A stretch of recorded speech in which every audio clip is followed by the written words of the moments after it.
Hey everybody, you're watching The Christiana 321. I am The Christiana, and big news of the day, Tortured Poets Department came out by Miss Taylor Allison Swift, and then 2 hours later, she dropped a second album. It's like part two. It's a double album. Tortured Poets Department and The Anthology. I'm trying to find somewhere that I can talk to you where you can see the lake. But also doesn't have wind, so I think that is going to be impossible. I have so many thoughts. I've already listened to the album all the way through once, and I'm on my second listen through now. But, oh goodness. Okay, so, first of all, my new cry song. I'm upset about, or I want to feel upset about romantic feelings. A boy, a relationship is going to be down bad. That song, so good, love it. My new favorite song. Oh jeez, I just looked it up because the first time I recorded this, you can still see the ocean, or not the ocean, Lake Winnebago. A lake is not an ocean.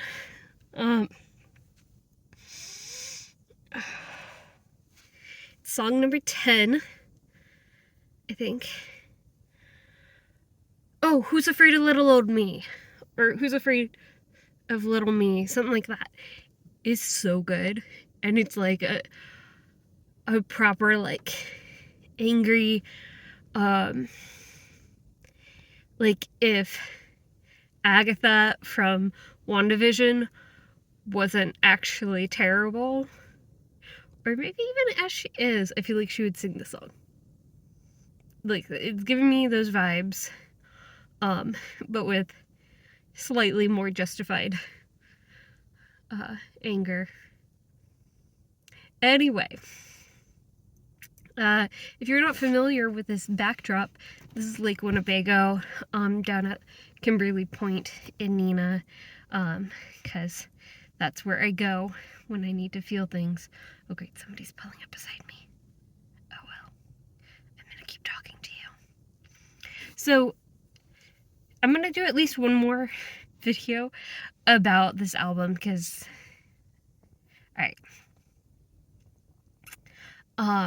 When the album came out and today, I've been reading the comments on the YouTube versions of the songs, and I've been on the Reddit posts for them and everything, and I love it. People are commiserating, talking about their favorite lines, their favorite songs, whatever. What I don't love is all of the analysis of which relationships these songs are about, for a couple of reasons. One, we have no idea. Taylor Swift has in the past written about not just her own relationships, fictional relationships of her friends, family, probably, lots of different inspiration and writing from different perspectives and everything, and so we'll never really know, is this song about one of her past relationships or somebody else in their past relationships. There's one of them that I kind of think might be about a friend and not her. The general consensus that I'm seeing online is the first album, the regular part of the Tortured Poets, is about her recent relationships, and the anthology is, it might be kind of looking at the history of all of her eras of relationships. I don't know. Because also, in the songs of this album and previous albums, there are a lot of themes in a lot of the songs about how people are gonna speculate about her and her life and her love life, and most of the time they're wrong, and it's kind of weird that they do it, and it's kind of gross. And I have participated in some of those conversations in the past, and I agree it's kind of gross, kind of weird.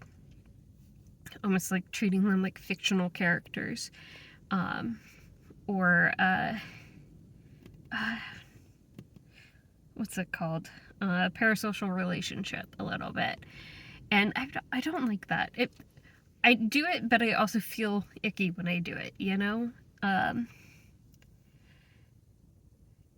But for me personally, I have tried to only do it about the like distant past relationships in songs and stuff, because obviously, you know, probably most people involved have moved on, and so it's not about current people, if that makes sense.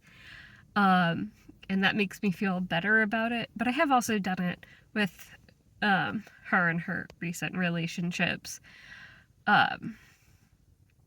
Specifically, I don't feel bad saying like positive things about current relationships of people. Like, I hope everybody's happy, kind of thing. And if somebody's being cute, I will say that they're being cute. I don't have to know any of the details or feel any like kind of way about it.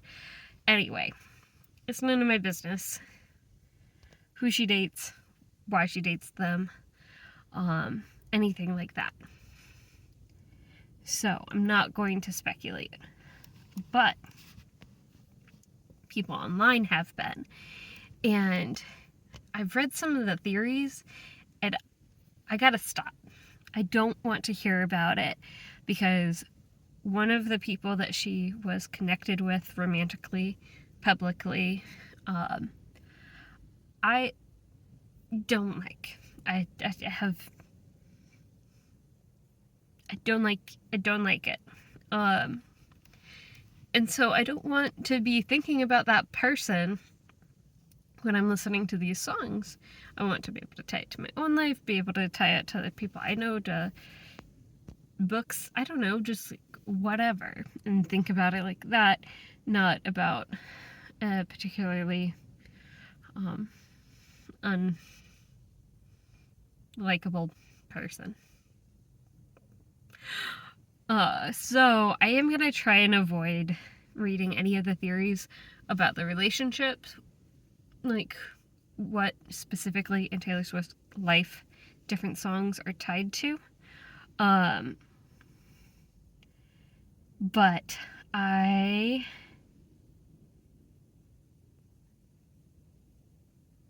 had a thought and then it disappeared. Where did it go?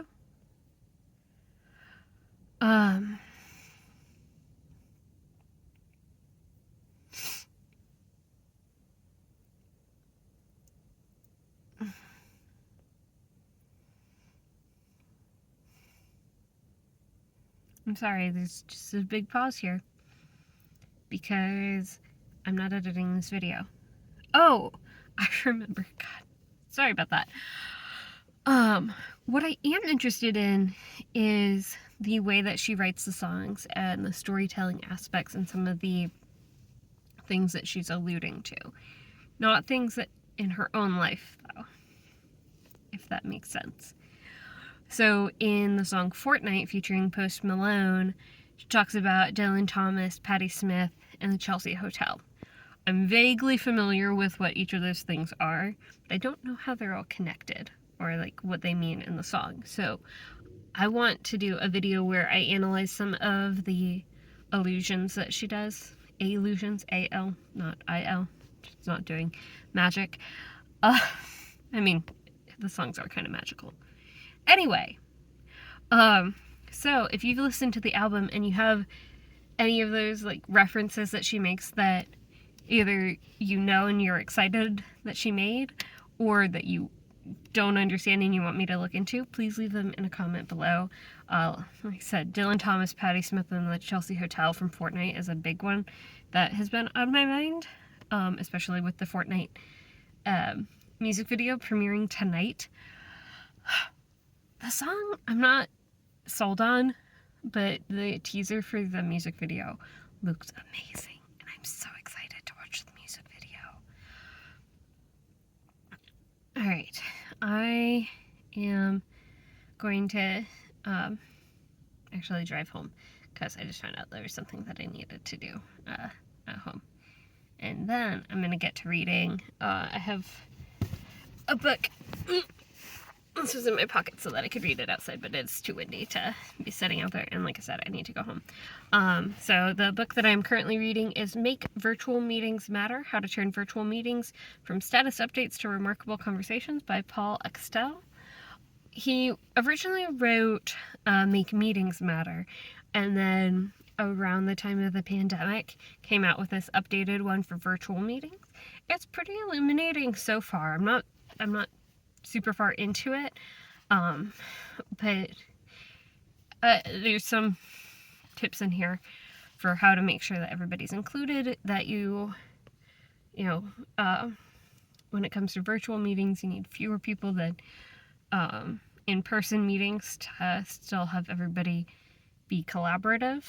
I don't know. There's some cool different tricks in here, and I need to read it for a meeting that I'm leading next week. So I'm going to get to that, and then I might research some Taylor Swift lyrics.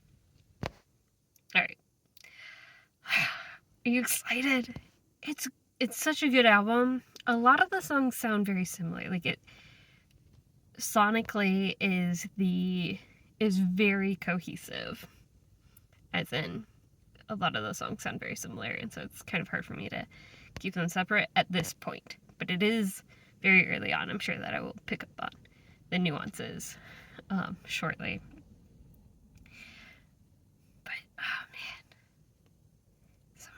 some of the songs are already stand-out favorites.